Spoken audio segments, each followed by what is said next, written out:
आप देख रहे हैं इंडिया टाउन न्यूज, भारत की बात।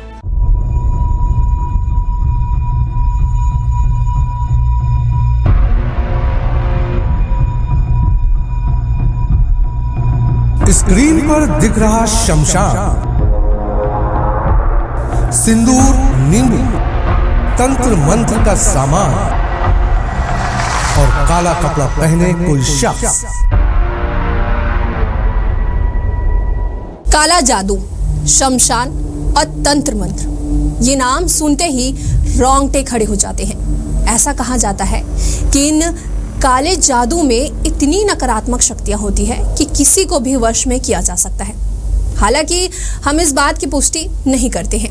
अब आप सोच रहे होंगे कि आज मैं काला जादू की बात क्यों कर रही हूँ।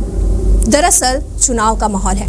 ऐसे में अब कुछ प्रत्याशी चुनावी रण में इस बार जादू टोने का सहारा ले रहे हैं। जहां निकाय चुनाव में अपने प्रतिद्वंदी या किसी को जीतने हराने के लिए टोटका और तंत्र मंत्र किया जा रहा है।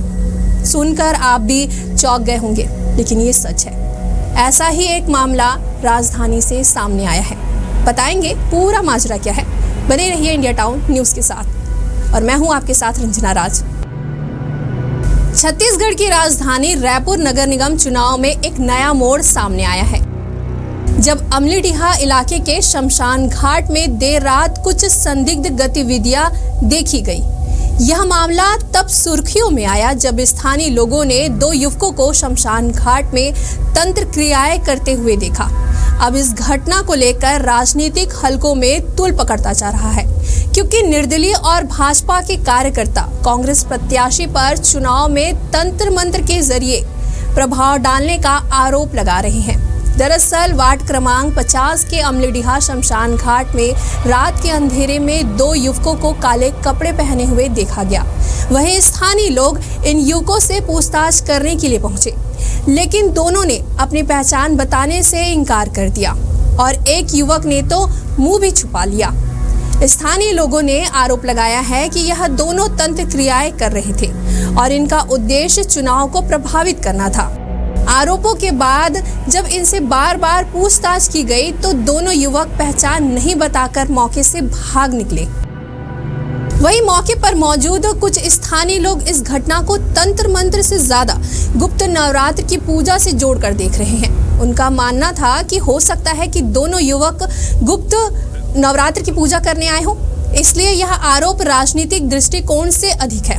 हालांकि राजनीतिक आरोपों के बीच इस घटना ने एक नई बहस को जन्म दे दिया है।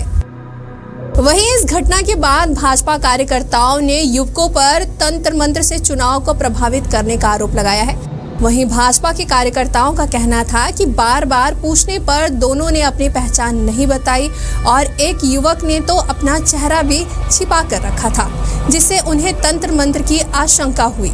वहीं इस मामले में निर्दलीय प्रत्याशी ने गंभीर आरोप लगाए हैं और कहा है कि यह राजनीतिक साजिश भी हो सकती है। उनका कहना था कि राष्ट्रीय पार्टी के प्रत्याशियों पर ऐसे हथकंडे अपनाने का आरोप लगाया है।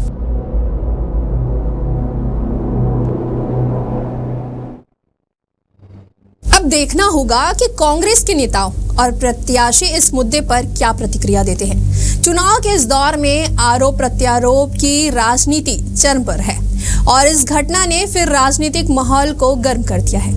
वहीं यह भी समझना जरूरी है कि आज के 21वीं सदी के युग में काला जादू जो व्यक्ति के मन मस्तिष्क पर इतना गहरा असर करती है कि व्यक्ति सही बुरे की समझ भूल जाता है और अनैतिक कार्य करने लगता है, जिसे लेकर लोगों को जागरूक करने की आवश्यकता है। इसलिए आप भी सतर्क रहिए, सावधान रहिए। आज की खास रिपोर्ट में फिलहाल इतना ही। मुझे दीजिए इजाजत। नमस्कार।